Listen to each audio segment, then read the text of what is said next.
Speaking of reliability, a podcast with good friends talking with you about reliability engineering topics. All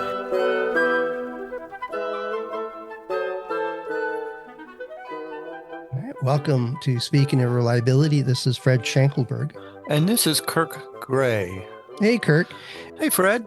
Welcome back from your vacation. Hopefully everything was reliably performing and the ice maker continued to generate margaritas for you. That's funny you bring that up. He got rid of his ice maker in his boat. Because it didn't work. It was a pain. It's a pain. He didn't want it. And then he also had a failure of his generator, which is an I don't know if it's auxiliary marine electrical system. Yeah, it was a terminal block. He showed me pictures of it. It was melted. Oh, wow. The connections on the ends of the basically the high power cables. The lugs to feed the rest of the boat. Yeah. It was a little terminal, one of the standard black terminal blocks that would connect to a bus, and it was obviously melted. From, a little bit of salt corrosion going on there. There you go. That's what I told him. I said, that would be something that they hopefully would, do some conformal coating on or something, or somehow seal it really well with a dielectric. Don't seal it with something conductive. That would be bad. In a marine environment, you got to. That's going to be a critical thing, especially in a high current. Conduction terminal. So that's pretty much what happened. But he's got solar panels now, and he's going to get more solar panels. And you really will only need the generator as an extreme backup. Yeah. So that's it anyway. But it's good if you need it, that it actually works and it's not all corroded out. Right. And start a fire below deck. That would be that's pretty bad on a boat. So anyway, but we had a great time and glad to be back and ready to talk to you about reliability. All right, cool. I'm glad. Welcome back. We did get a question, and I know I talked to, I think it was with Mojan on one part of the question, but there's another aspect of it we didn't get to. And I thought, no, we should talk about this. And Stefan's message made me think of you because he said, I could go on a rant, ! And it's the rant part. That's what reminded me of you. Yeah. But he's saying that the part of the discussion I was having was setting goals and objectives and stuff like that for the performance of a system. And I never really got into what kind of system they were making. But it was, we got to consider tolerances and capabilities and how much it costs to manufacture and how much time it takes to engineer it and all this stuff. And then what are we going to sell it for and all that kind of stuff. It all matters. He says, and then Europe is going out with this right to repair stuff. And he says, now we've got another consideration to it. So how do you balance making a product that is both reliable and repairable and meet your customers' expectations and stuff like that, and cheap, of course, stuff like that. Yeah. And I'm like, well, yeah, this is one for Kirk, because I know that you've taken it apart, and we were talking about ice makers there, and is how many different blenders you've used and gone through to. Right. I've stress tested them to failure. Right. Right. And trying to take them apart. Sometimes I can, see if there's a possibility of repairing it. But, they're a big trade-off for a manufacturer to making something repairable and at the same time making sure it's like water resistant or proof like a phone. The classic example is, of course, the broken glass of screens, and eventually, or a lot of times, especially with my daughter, would break the screen, and I've done that too back in the past. Fortunately, they've gotten a lot stronger, but taking that apart in disassembling a smartphone, you're really risking, of course, introducing, especially unsealing it and then putting in the glass and trying to seal it back, make sure it all works is it just that's yeah, it's repairable, but it's not easily repairable. It's just like saying you got to have the right to repair a digital watch. I'm sorry, folks, it's just not a lot you can repair in that There's thing. not a whole lot of thing. There's a chip. That's about it. And a Right. driver for the screen and Yeah, a battery. Okay. Have right. fun. And the battery will wear out. And that's something that, that needs to uh, it would be I know you may be familiar how the battery packs in an iPhone or a Hmm. smartphone are just a very, very flat, very, very thin,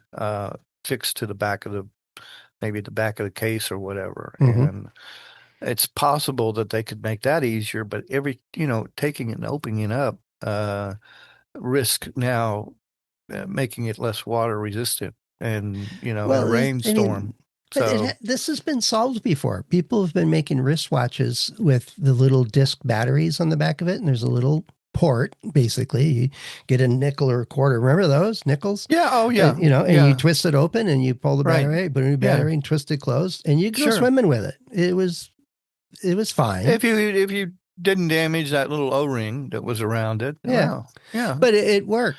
it would. But Apple's not going to put a port on the back of it that you can snap open or slide open or unscrew or whatever, because No, one, it takes real estate to right, add grooves and seals and threads right, and right. all that stuff. And according to Apple, it doesn't look right. We don't need that.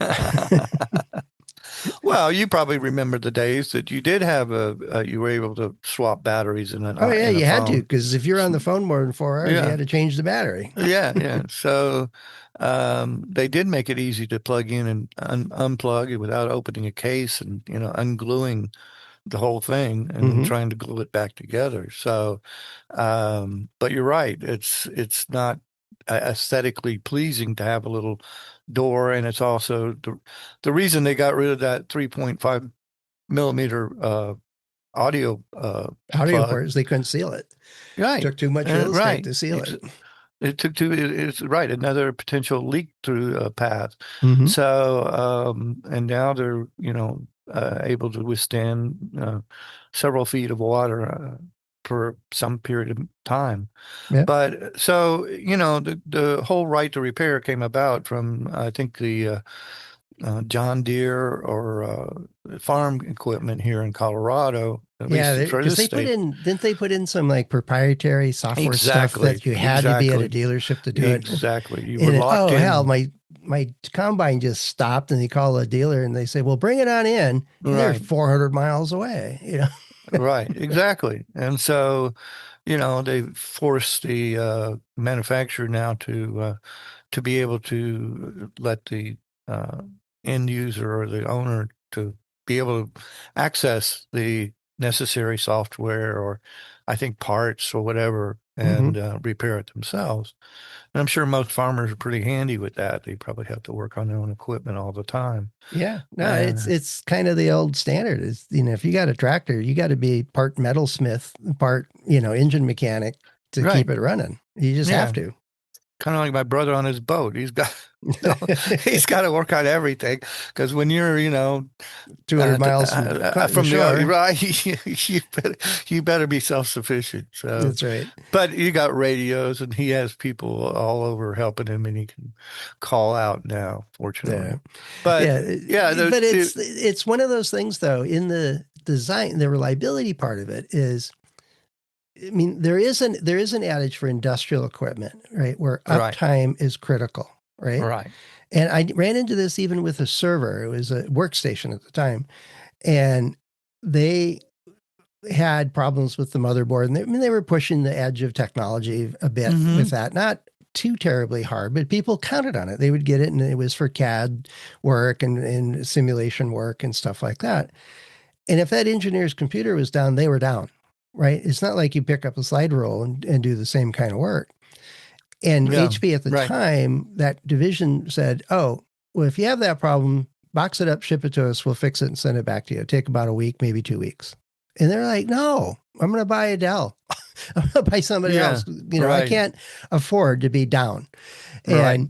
And so what HP did with their new version of it that I heard about, I wasn't my idea, but it was why they had such a success is that they made the side of the box a port, or just a door, and the entire motherboard assembly slid in and had all end connections on the end sockets that it would just slide in and snap into place, and it was Mm-hmm. good to go.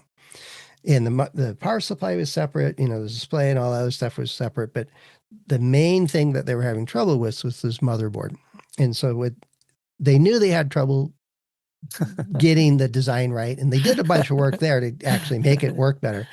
But their Yeah. customers loved it. They call, they say, "Hey, I'm getting this error." And they know it's a motherboard, and HP would FedEx out the new motherboard.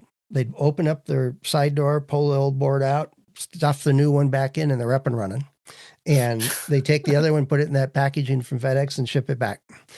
And HP then got motherboards that they could do true root cause analysis on, because if it just goes to a repair shop, it just gets fixed and then sent out. And as you know, the data coming out of it is pretty bullshit. It's pretty Yeah. bad. And so they they solved the problem. And what the customers loved the most was they could Mm-hmm. fix it themselves. And it wasn't the right to repair. It was, we got to speed up get them back up to speed. It, but it was one of the things that the design for that circumstance was two hinges on the side of the box. That was Yeah. it, and redesign the board so all the connectors are on one end. And it wasn't a horrible redesign for them to do it. Yeah. But you get into more modern products like a toaster. If I had, if they had to make the toaster so that it was repairable, it has to have access, and it has to have the connectors or sockets or ways to isolate, say, the power supply or this part or that part, so that you Mm-hmm. could replace it without having advanced skills in laser technology and all other stuff in your house. Yeah, but, you have a $10, 12, whatever, $20 toaster, and you're gonna, how much is your own time worth? All right, You we're know? not going to get into this. You've talked about how many things you've taken apart. That's, Oh yeah, but it's mostly because I'm an, reliability engineer. I want to know why it failed. It's yeah, me trying to too. see But if I can yeah, say something obvious, but um, for many products, it's just you've the the products have advanced, and it has new features or benefits or lower power or whatever. mm-hmm. Anyway, the technological advancement of that product class or whatever motivates you sometimes to to go ahead and get the next better model Well, there's instead that. of There's the obsolescence thing you're right, saying is, right. it's just generational. But I'm thinking of like the laptop I'm looking at. I Yeah. know it's crammed with stuff. It's, and it's got all these, and seeing how some of these devices are made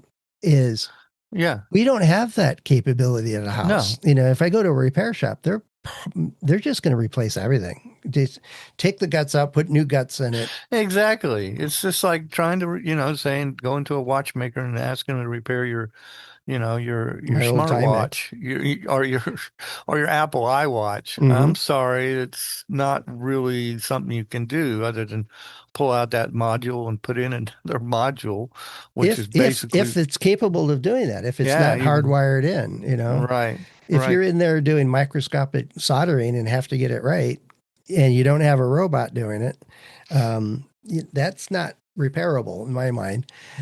Yeah, so don't make it so that the customer has to repair it. There are things like the battery that yes, it is going to wear out probably maybe before technological obsolescence, and you may want to replace that. And so it would be something that I don't think Apple's going to change their design because of the right to repair laws. No, but they're going to provide, you go to the store or go to the repair shops, and they have the specialized tools they can rent to you and stuff like that. So they meet Right. the letter of the law, but they, I think just because they're a $4 trillion company means that they're going to do what they want to do anyway. But Right. vast Right. majority of things like the tractor system or um, it- there's one other story about a repair I did a couple of years ago that is interesting. But the idea is that it's, and you commented on it, why not just make it so it's reliable so you don't have to repair it? Right. Like that. You talked about that just previously. It may, was it HP made it a board that you could snap in and snap out. And Mm-hmm. you may be, I'm old enough to remember, I think Motorola TVs with works in a drawer. Mm-hmm. You could pull out the The card main case. guts of it, and it Yeah, was the guts done. of Yeah. it. There was something. I'm thinking, well, maybe in TVs. Yeah, Yeah. no, that was designed on the principle like the old vacuum tubes, right? Right. The vacuum tubes were well labeled, and they say, all right, that one looks burned out. It Right. might be this one or this one. Go down to Right. the store, and there was a tester in the store, That's right. and you That's could right. buy the one that was broken, Hmm. and you're up and running again. But Right. then they replaced it with circuit boards, and people weren't like, what do I do with this thing? And so they made it so that it was easy for you to say, oh, this board is bad, replace it, snap it back in. You don't have to lug the TV. And the big CRT TVs were pretty heavy and Oh cumbersome to move yeah, I around. had a Sony Trinitron that was, Do you just realize the first laptop had a CRT screen on it? It was yes, I remember the compact. I think it was a compact. compact, yeah, the luggable is what I Yeah, yeah, it was affectionately like called it. 30 pounds in a, big case and Yeah, tiny little 4-inch screen. yeah. It's all he could fit in Yeah. it. Hey, it was portable, Yeah, yeah, you with a got a strong forklift. arms. Yeah. So this But this other repair story here. This one is yeah. the other end of smartwatches and everything else. This was we bought I don't know, chandelier is the right word for it, a light fixture Hmm. for our deck. We had improved the deck. We ran some electricity out there, some speaker wire out there, and we had this kind of chandelier thing sitting over our table on the deck. And it was Uh-huh. under a pergola, so it was all, you know, pretty cool looking. Uh-huh. And so my wife picked out this light fixture thing, and it worked for a season. And the next year we get ready to, we're cleaning the cobwebs off and fixing it up and stuff. And it just, a couple of the lights just wouldn't, it wasn't the light bulb itself, because you could take a good working one and swap it over, and it's that socket wasn't working. Uh-huh. So I said, I think I can get to those. Let me check it out. It was the cheapest way to set up power to a light bulb I have ever seen. It was, they had a wire coming in, and they put it on a piece of plastic that was at Yeah. the bottom of the socket. And then Yeah. they had a copper plate that was bent that went up into the socket. And there Yeah. was no solder, no screw, no nothing. It was just friction fit, and not even much friction on it at all. And I like, okay, that's not going to work. So I got my soldering iron out and just put a little dab of solder on it, because there wasn't a whole lot of clearance, but I put a little bit on it. Hmm. It worked, assembled it. It worked for another 4 seasons. But I knew enough about electrical engineering and electronics just to say, oh, well, those two things need to fit better together, because there's a little bit of corrosion. But if I Right. made more intimate contact, they would conduct electricity. Right. Right. But it was, and so I called the company, and they said, oh, sorry to hear that. We'll send you another one. So we plugged the new one in after another couple sockets failed after a couple of Yeah. years. And I Yeah. was like, all right, let's try the new one. 4 of the 8 sockets or 4 of the 6 sockets didn't work right out of the box. So I got my Yeah. trusty soldering iron out again and just soldered them all. Yeah. And it worked. And it worked. But it Yeah. was But not designed to be repaired. It Fred, took I hope some, you never buy another thing from them again. oh, no, no. But I was like, That's how the hell are you making any money? You're right. Exactly. If you're having to send out a new one, like, well, I had a No, sorry, you're printer. having trouble. Let me send you a new one. Yeah. And so, I had a printer recently, not an HP, Mm-hmm. another brand, and was recommended by Consumer Reports. And I had a paper jam and it failed. And it would, after I tried to unjam the paper, even though it had a nice clips in the back to take off the paper Mm-hmm. tray thing and get in the back of it and things like that. Yeah. Somehow pulling out the paper misaligned the head or something. And so they sent me another one, said, would you, you'll have to send back the one you have as soon as you get it. Because, a lot of places you can't be without a printer or you Mm-hmm. need it. So they, at least then they sent one and then credited me when I sent back the Yeah. one that failed. Yeah. So That's that's a common. that's a way to do it, that I can't be without a phone or can't be without certain things. So I would have that. But again, the question is why not fix whatever's failing unless it's a known wear out like a battery, what you can Or like expect. bearings or stuff like that. They're quasi consumables, right? They Right. are going to last whatever they're going to last, and they get consumed in their use. Brake pads are like that, right? Right, right. But for the manufacturer, of course, he's hoping that he'll have a newer, more featured, rich a piece of equipment, new functions or new something like that, and you're questioning whether you want to put another $100 in an older phone by putting in the battery or repairing it or doing the effort of doing a self repair as opposed to going and just purchasing the newer model phone Mm-hmm, with mm-hmm. the new battery in it. Part of it is the technology and how fast it's advancing. It's Right. also Mm-hmm. how important is it to you? So in part of Stefan's question is, do you cut back on tolerancing and precision and stuff like that? Makes it a little bit less reliable. You reduce the amount of repairs or reworking you do in the factory Mm-hmm. to get it right, Mm-hmm. stuff Mm-hmm. like that. It all saves money in the short term.